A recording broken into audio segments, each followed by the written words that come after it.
Tonight, we give you an exclusive release of polls of the presidential election and what Nigerians whose opinions have been sampled and what they are hoping for ahead of the February election.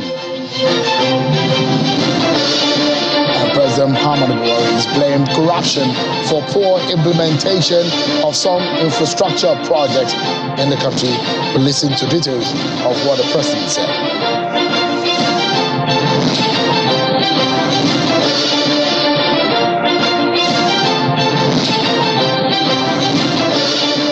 Hello everyone, welcome to the program. This is Politics Today live on Channels Television. I'm Sean Kimbaloe in Lagos. We begin tonight by continuing our countdown to the 2023 elections, which is now 66 days to the very day, or 65 days, I understand now, to the day Nigerians will be able to elect their new leaders, and Nigerians are anticipating and are hoping that they will get the opportunity to elect the new leaders. And so you need to get your PVC and let your votes count. Some not pleasant news. There is yet another report of an attack on another INF facility, this time again in Imo State, in Isu local government area office of the commission, where the office was attacked and vandalized. The incident occurred at the early hours of Tuesday, the 20th of December 2022, and 8 windows were said to have been smashed and burglary proofs removed. And according to INEC, fortunately, the attackers could not access the building, and movable and immovable equipment as well as all the materials were not removed or vandalized. However, as a precautionary measure, critical materials such as ballot boxes and voting cubicles have been evacuated to another INF facility for safekeeping. Similarly, all uncollected PVCs have been secured, while security will be deployed to ensure the continuous collection of the cards by registered voters in the same premises. The incident has been reported to the police and other security agencies for necessary action. This is a fourth attack on INF facilities in Imo State in less than 3 weeks, following previous attacks on Olu and Orul West local government areas and the state headquarters in Owerri. Meanwhile, the Department of State Security Service, the DSS in Imo State, have arrested notorious terrorist and suspected ESN leader Okechukwu Amanlemdim. That's according to the security agency, who say he's responsible for numerous attacks on government facilities, killing of policemen, and part of the team responsible for the attack on INEC office in Owerri and Olu.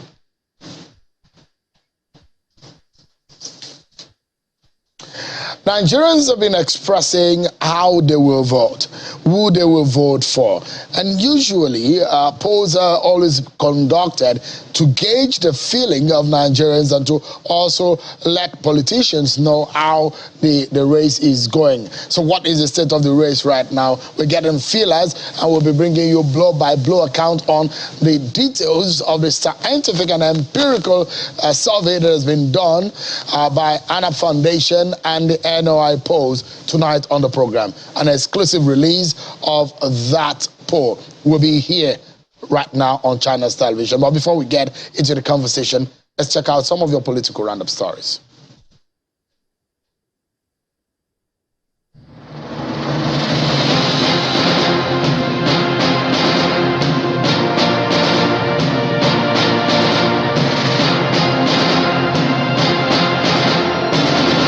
President Muhammadu Buhari has transmitted the supplementary budget to the National Assembly. In the letter read by the Senate President Ahmad Lawan and the Speaker of the House of Representatives Femi Gbajabiamila, the supplementary budget is to address food security following devastating floods across the country, as well as damages to road infrastructure and water sector. According to the President, the supplementary budget is premised on the need to complete ongoing critical federal government projects such as dams and irrigation projects. The President is requesting for 819.5 billion naira to be funded by domestic borrowings. This will increase the budget deficit to 8.17 trillion naira. The Governor of Lagos State, Babajide Sanwo-Olu, has today conducted an initial tour and test of the Lagos Blue Line Rail, which is the commemoration of completion ceremony for the first phase of Lagos Rail Mass Mass Transit Blue Line. The train service, which will operate within Marina to Mile 2, will continue test services and will soon commence full operation to help ease traffic congestion in the nation's commercial center.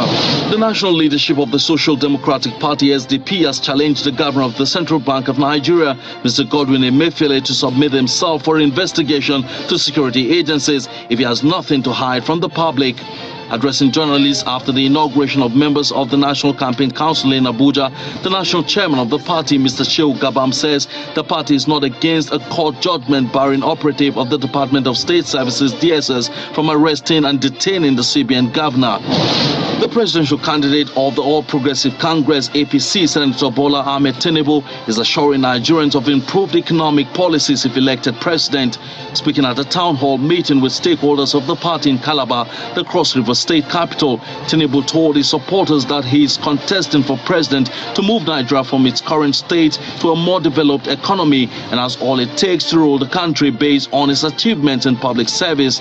He also sees the opportunity to reconcile the party's governorship candidate in the state, Senator Basi Otu, and his co-contender, Senator John Eno, who have been battling with court issues.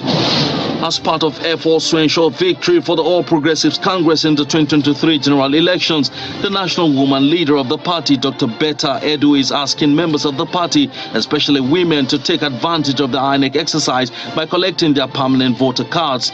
Addressing some women at a thank you event at the headquarters of the party in Abuja, Dr. Edu says the success of the party at all levels largely depends on the participation of women, who she describes as natural grassroots mobilizers.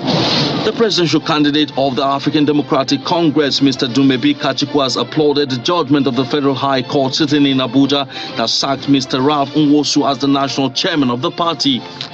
Addressing a news conference in Abuja, Mr. Kachikwu says the verdict of the court has ended the crisis of leadership rocking the party following the failure of Mr. Ralph Nwosu to vacate office at the end of his tenure as national chairman of the party. The Taraba State House of Assembly has a new speaker, and is Honorable John Kizito Bonzena. This followed the resignation of Honorable Joseph Albasu Konini. The letter of resignation of the former speaker was read on the floor of the House during an emergency sitting by the Deputy Speaker, Honorable Arman Adama Burkunu.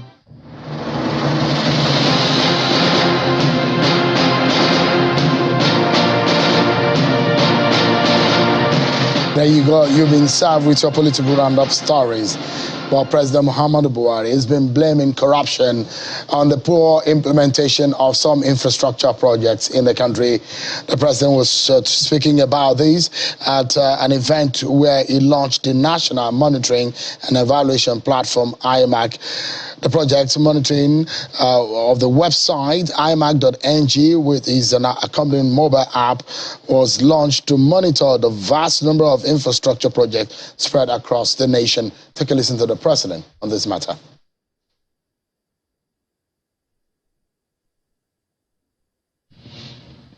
The IMAC application tackles the two major constraints we have faced as a country in our M&E efforts.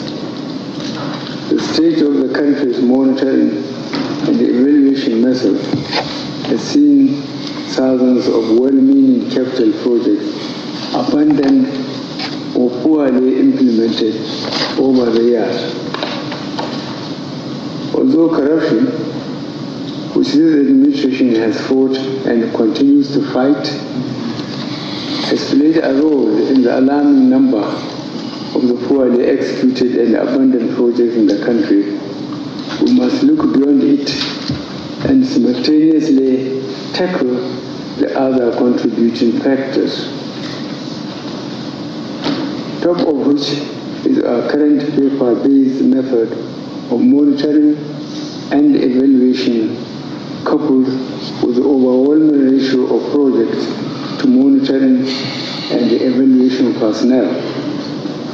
We cannot realistically expect a few individuals to effectively monitor tens of thousands of projects appropriated for during each budgetary cycle. This administration has invested more than any administration in infrastructure, but unless we closely monitor That's President Muhammadu Buhari there speaking on the issue of infrastructure and the lack of coordination sometimes, which led to the launching of that platform. The 2023 election are upon us in the sense that just 65 days before Nigerians will be able to partake in the first round of the election, which will see voters electing the president and members of the National Assembly. Now, that is going to be a very big task for citizens. They need to choose a man who will be able to spearhead or lead Nigeria going forward from May 2023. A lot of issues on the table, and there are a lot of burden on the shoulder of the next president of Nigeria in the area of security, the economy, and what have you. But usually, there are attempts to gauge the feelings of Nigerians on how they hope to vote, who they will want to vote for, and all of that. Our foundation is a non-profit organization that has committed itself to promoting good governance in Nigeria, and it has partnered with NOI Poll, which is perhaps one of the nation's leading polling service, not only in Nigeria, but in the sub-region of West Africa. It has conducted several periodic polls.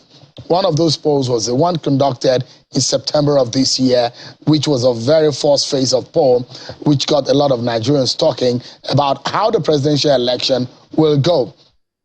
It also released another poll, which was exclusively released here on Channels Television for 5 governorship elections and how those elections might pan out. Today, we're looking at a second round of the poll, which has been now released, of course, will be officially released right here on the program tonight. And of course, you can get details of that later on our foundation's website. But to put context into our conversation, let me show you what has been the antecedent of these organizations and the outcome of their poll. But first, let me introduce you to the chairman of the ANAP Foundation and the president and founder of ANAP Foundation, Chief Atedo Peterside. Thanks so much for coming tonight. Mr. Atedo Peterside. I'm not the chief. Someone will call you chief. No, I'm not the chief. And maybe because you look like one. Back in Rivers State, they will find me if I make a false claim. Mr. Peterside, thank you so much for coming. All right. I like to look at what happened, because your organization and NOI Poll, you conducted presidential poll in 2011, in 2015, and 2019. And let me just show Nigerians what the outcome of those polls were. In 2011, ANAP and NOI, the result of the poll showed that Goodluck Jonathan eventually could win the election when people were asked who they will vote for. 53% says that he will win the April presidential election, and there was a performance appraisal of 68% on the then president Goodluck Jonathan, and he emerged the winner of that election. In 2015, it does look different, and the incumbent losing in that poll was something that was strange to a lot of people.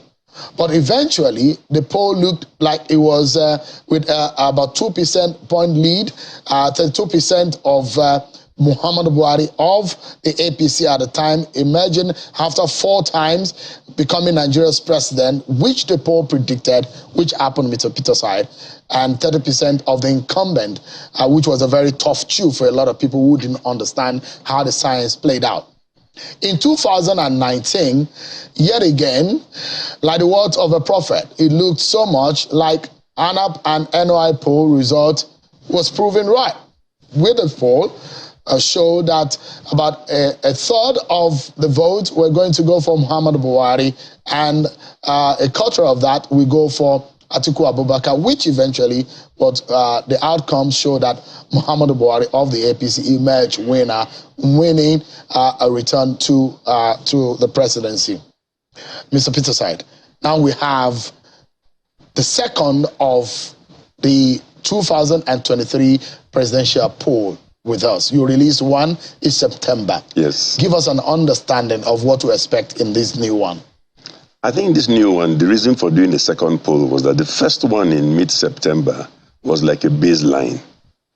Because also this particular election is unique because of the long time interval between primaries and the actual voting. So the result was that we thought we have to do a series of polls. The very first one was the baseline poll. A few weeks after campaigns began, we did a poll. The intention was to do subsequent polls. So this next one we've done is for December. And we're hoping to do another one January or end January. So then you begin to see a trend. Has anything changed between December and September? In politics, they talk about who has momentum. Absolutely. or who is losing ground. Yeah. So this poll, using the same methods as were used in September, gives you a chance to measure how each person is doing in December vis-a-vis where they were in September, and also how their colleagues are doing. And by the way, between September and December, a lot of things have happened. Most of them had not gone into campaigns as at that time in September, but now they have been able to speak to Nigerians. So give us an understanding now. Things, has anything really changed?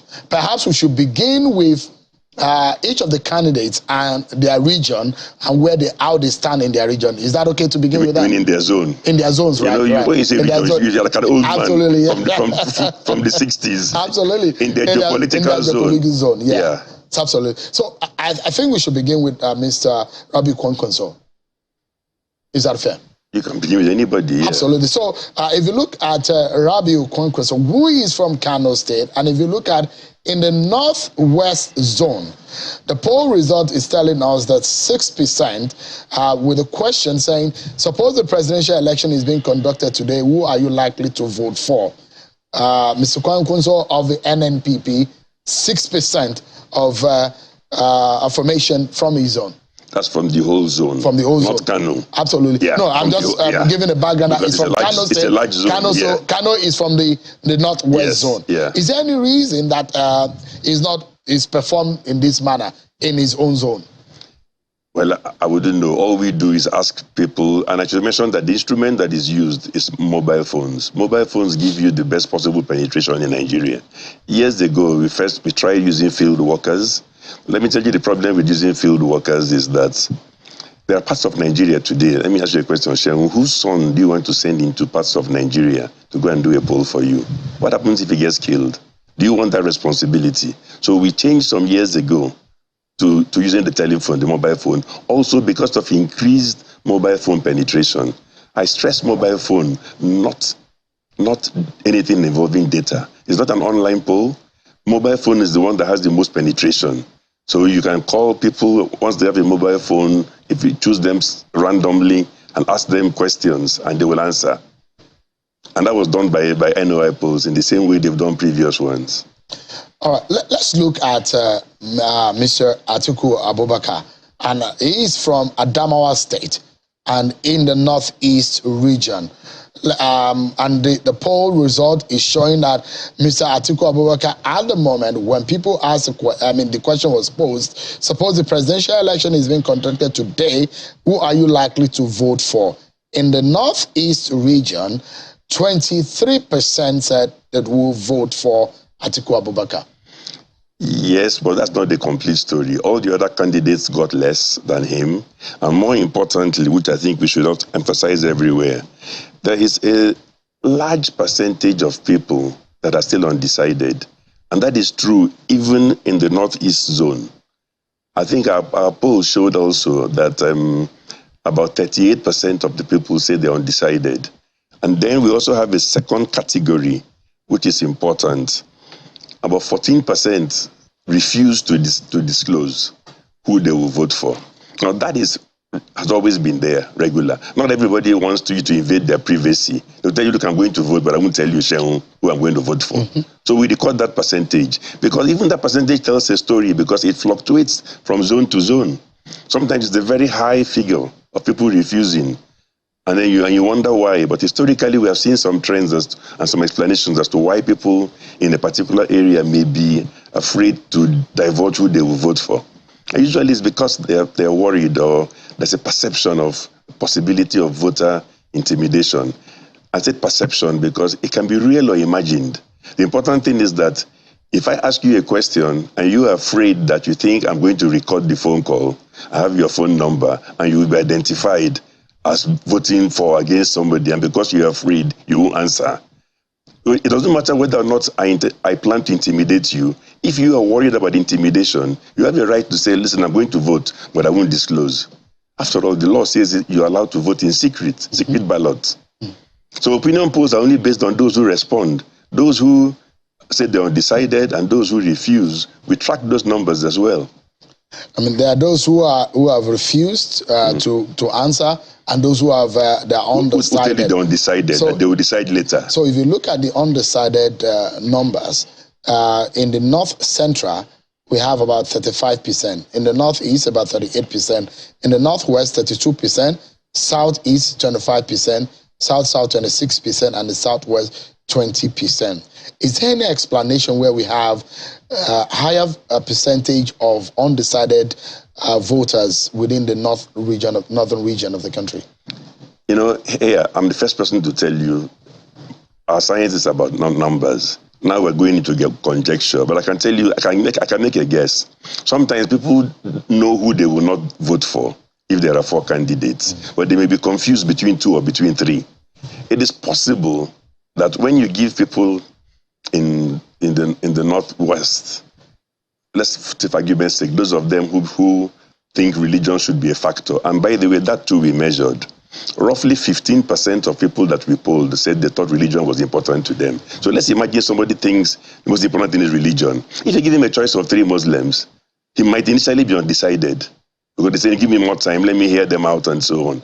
That is if he's concerned about only religion. But interestingly, I don't know whether you think that figure is high, only 15% of the voters told us that religion for them is a factor. 10% told us ethnicity is a factor. But let me just tell you one thing, that 15% is high. Think about it. If in this presidential election, there are 40 million votes cast, if 15% that tell you that for them religion is the basis of their decision, and there's 6 million votes given to some people or some person on the basis of religion. So it's an important, it sounds small, 15%, yeah. but in the actual number, 6 million votes is a lot. It's a lot. Out of 40. Anyone who takes 6 million votes, we know that it's carried a lot. So it's a factor. Yeah. So let's look at what Mr.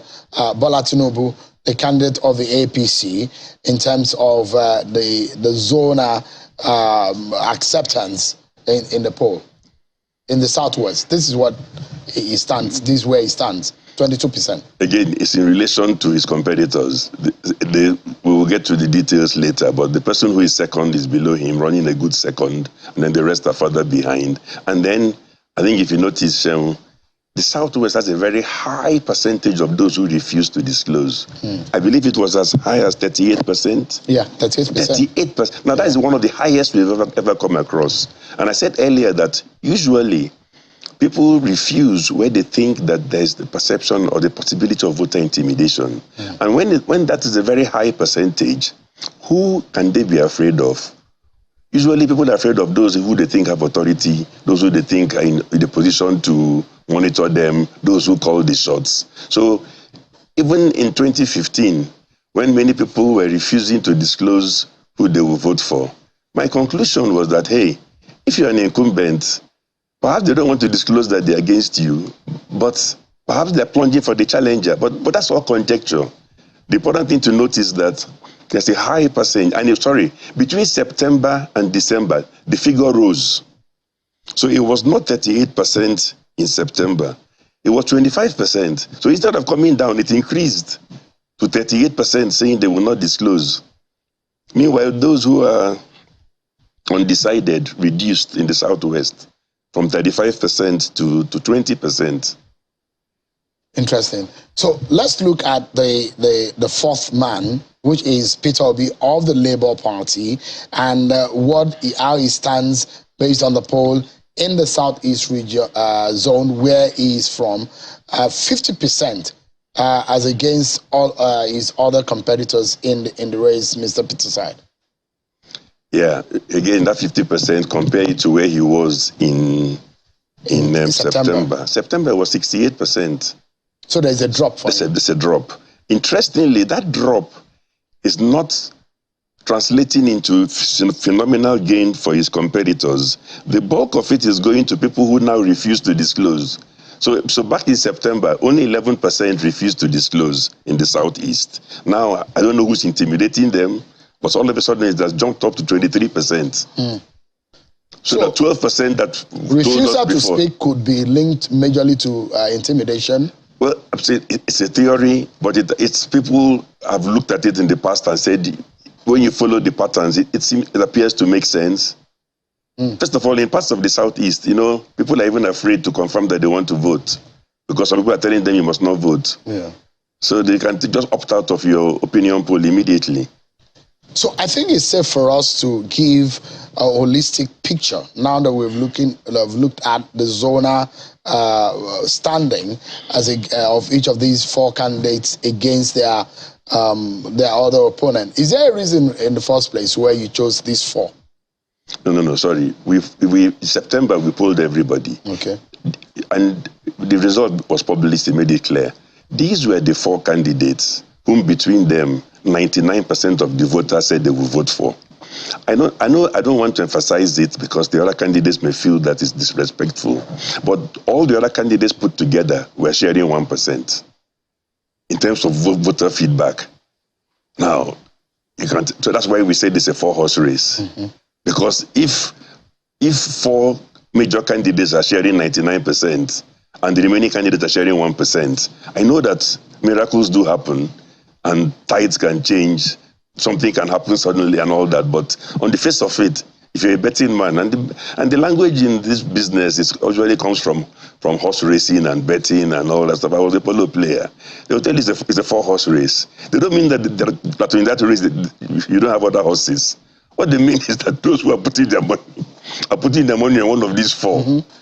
You can decide, Shem, that you want to get rich and you go and put a bet on a dark horse or one that is outside of the top four. And if you win, you win big. Absolutely. The odds are higher. The odds are higher, exactly. Yeah.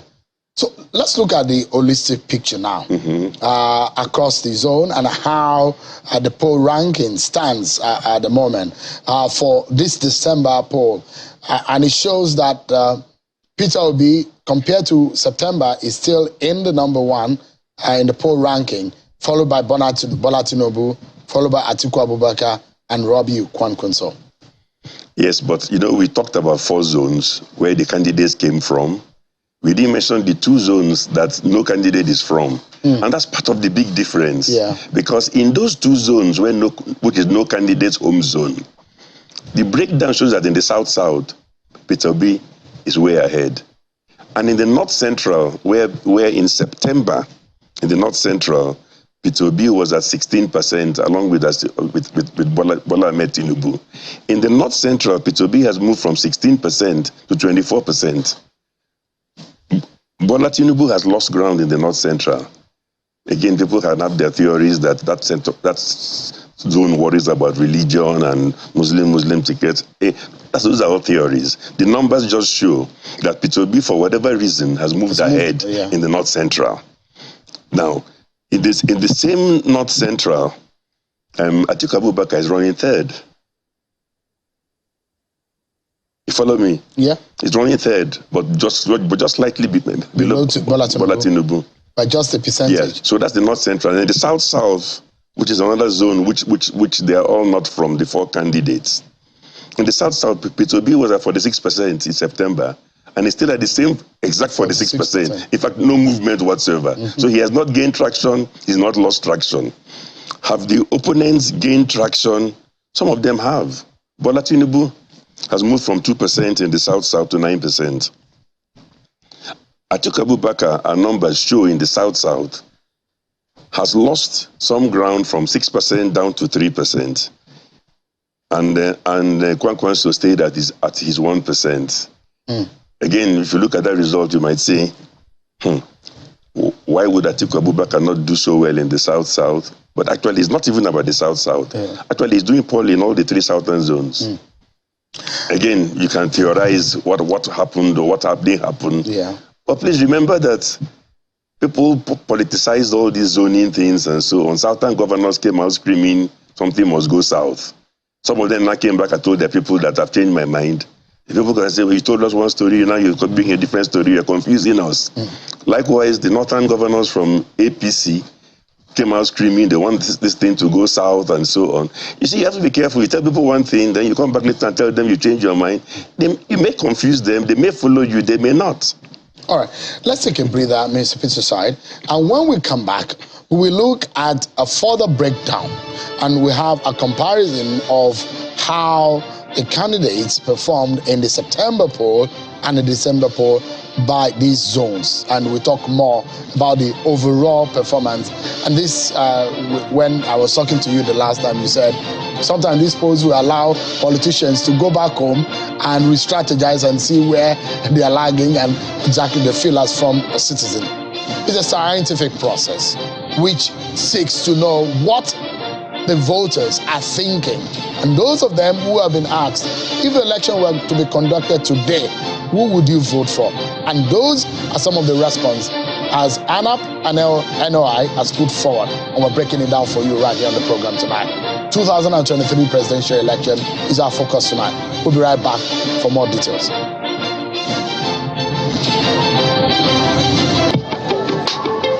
This is what they call 21st century. When my customer say I want to use POS, I will just bring out my phone, open the application, use this, press this code. I don't have anyone that using POS anymore. Thank you so much, everyone. These figures get our attention tonight. The 2023 presidential election on our minds and in our hearts, and we're looking ahead to who will be the next leader of Nigeria. So ANAP Foundation and NOI have gone to town speaking to Nigerians in this survey to know what their decisions will be. And the question was, should the elections be conducted today, who would they be voting for? And some of them have responded, and these figures are some of the figures that we have brought to you. There was one that was conducted in September this year, and another one in December. I guess there will be another one before the election, isn't it? Okay, fantastic. Maybe the third one. But if you look at this one, if you don't have your permanent voter cards, Mr. Peter side, and it's good to also help to sensitize Nigerians that, look, this might be interesting to discuss, but also the fact remains that the election is baseless when people do not participate, isn't it? Oh, definitely. And voter turnout matters. And if it varies by zone, it also affects the result. And that's why, but this year, I can tell you that our feedback is that the appetite for this election is high all over the country. 8 out of 10 voters are saying that this time they're going to vote. So if you compare to the last 3, you've done back-to-back now, 4 election cycle. Yeah. You have polled for presidential election cycle from 2011 to 2015 to 2019 and this one. Compared to every other election cycle, which of the appetite do you think is higher? This one is the highest, and I think it's for a variety of reasons. With due respect to President Buhari, many people had no interest in the 2015 election. They didn't believe any result would be declared except that he was the winner. So for them, they were lukewarm. Many people said they wouldn't even bother voting because they didn't think that there would be a free and fair election in 2019. 2015, there was a high interest level because people believed there would be a proper election. I'm not, again, this is just based on feedback and what we are told by voters. Yeah. Now, this 2023, President Buhari is leaving, so they know there will be a new president. So therefore, the excitement level is high as to who will be a new president. Yeah. One other feature that we've not had since 2011. See, 2011, 2015, 2019, there were only two, invariably there were two really serious candidates. This one, there are at least 3 or 4. So the result is that when we're talking about geopolitical zones, each of the top 4 candidates from a different zone, so they can generate local interest. Also, what we have to remember about the presidential election is that, let's go back to 2019. With due respect, President Buhari is Fulani. Atiku Abubakar is Fulani.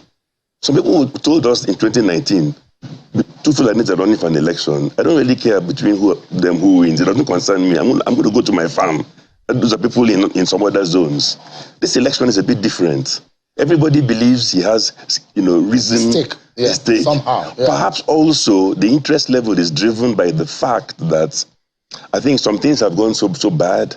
The economy, security, poverty, and all that stuff. The things that should be low are high, like inflation. And the things that you want to reduce, like poverty, are on the increase. So there's so much at stake now and there's also been a campaign by various people to get the youths to get interested in the elections. And with due respect, I think all the numbers show that the appetite and the interest by the youths in this election is very high. Interesting.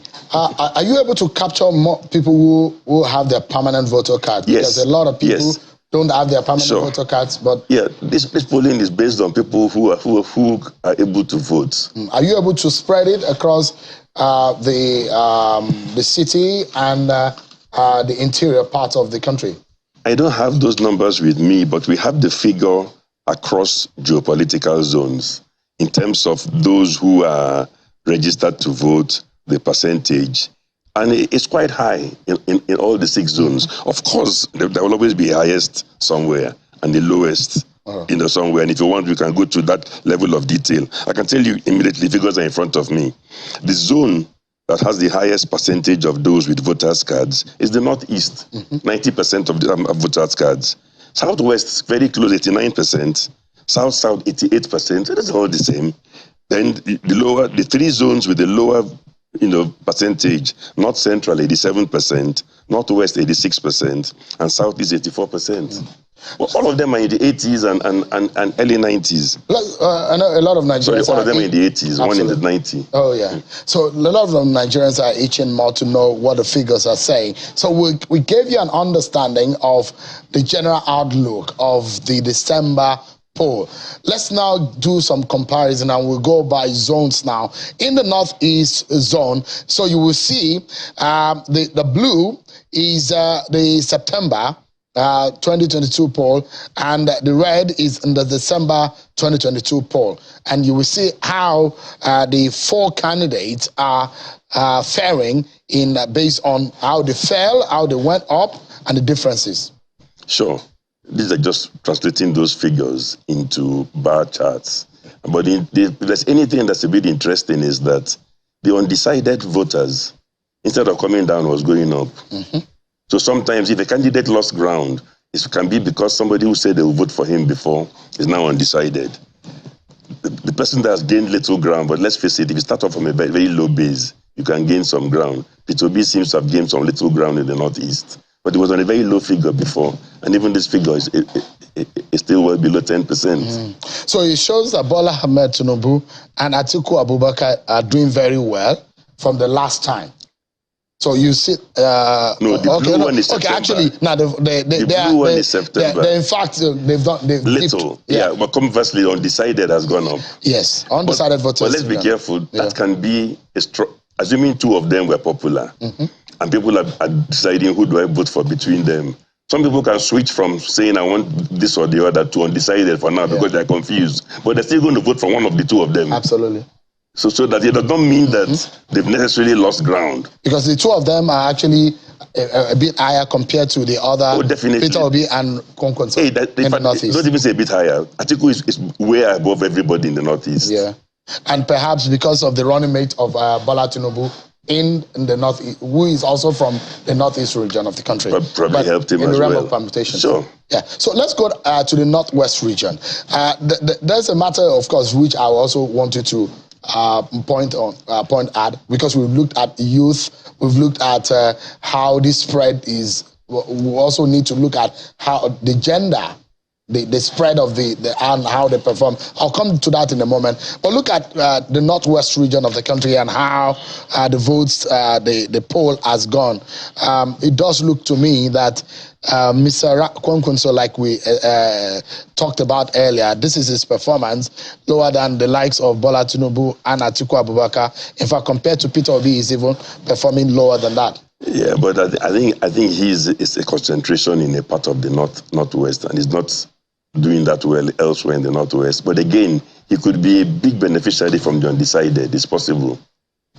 He could be a big beneficiary from the undecided. And which is also high. Which is very high. Very, very high. So that it could be people are looking at him and saying, should I vote for him or should I stick to the others? And they could be thinking about whether to back him or not. But again, please, this is what they tell us, or what they tell NOI polls. Absolutely. Let me just correct your sentence.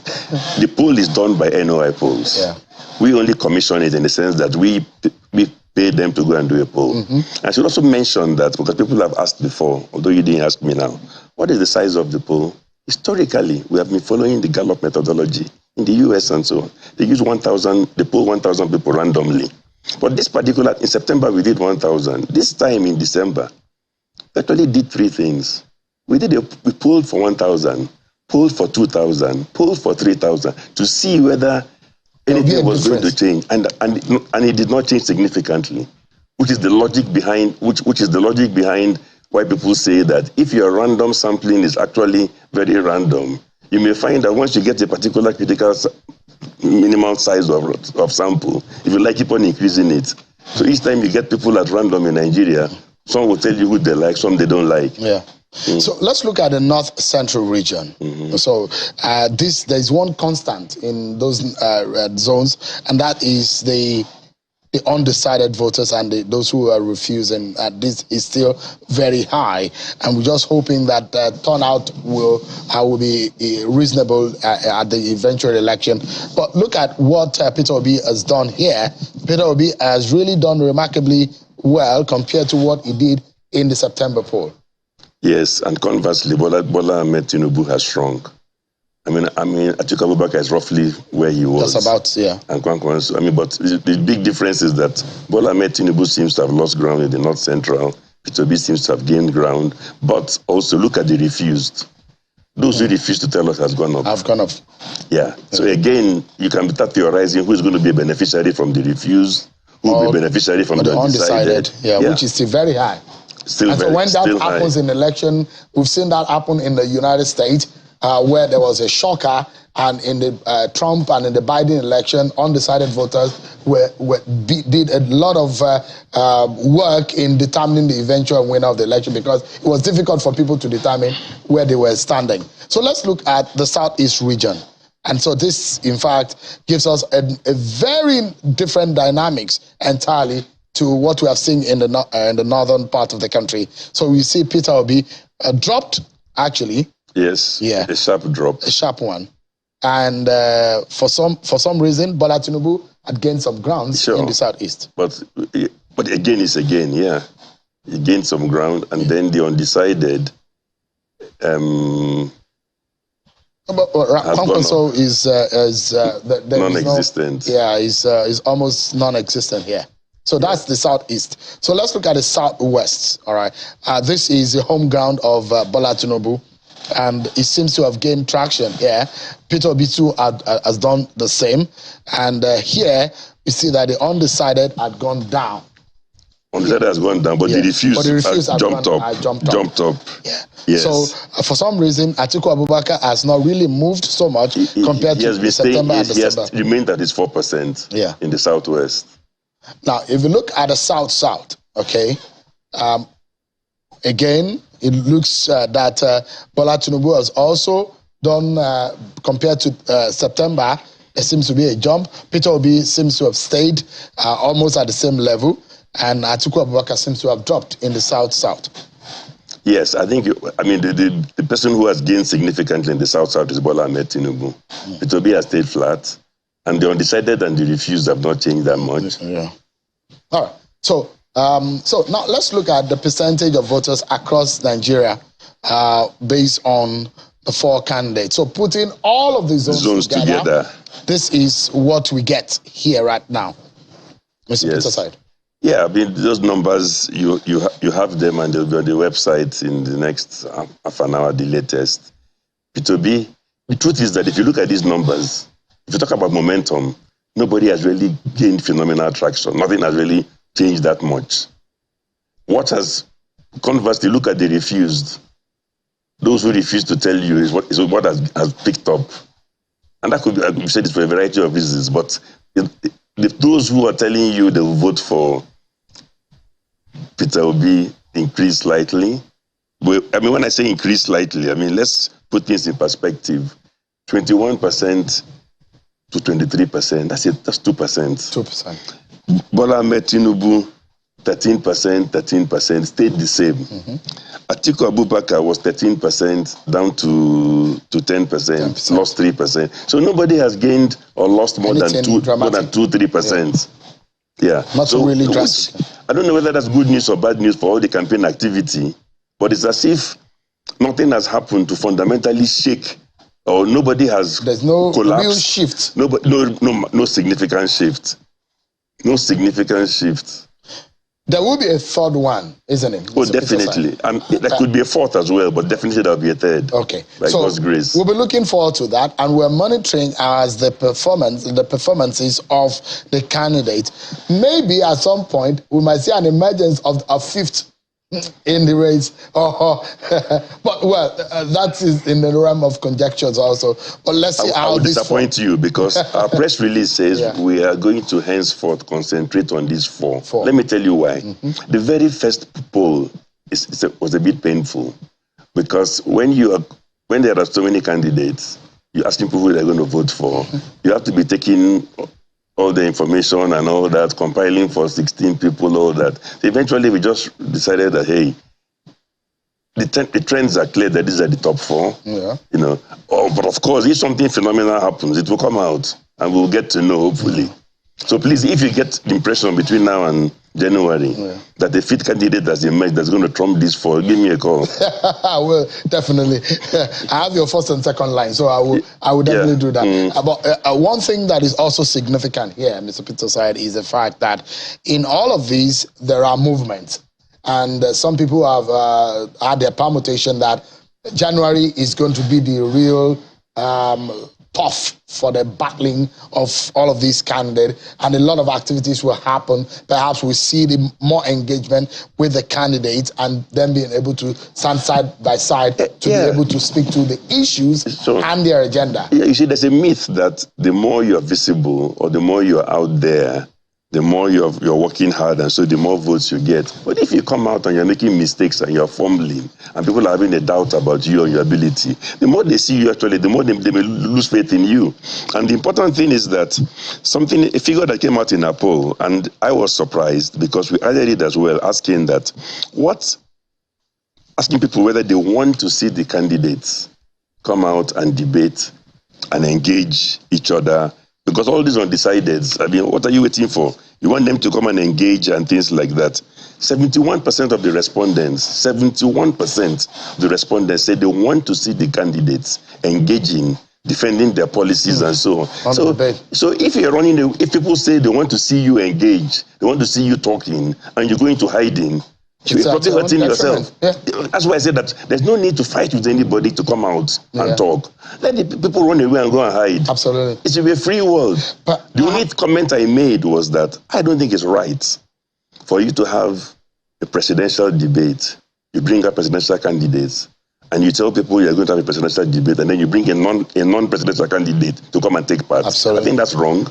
If you don't want to take part, then leave the scene and let those who want to take part, take part. Yeah, the final thing I'd like you to mention, which is the gender issue. We just have about 20 seconds for that. Yeah, I think the women are the ones that are largely undecided. I've never understood why.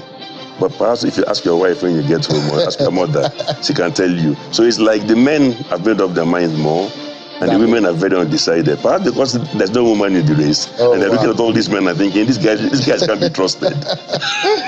Well, that's about it tonight. Thank you so much, Mr.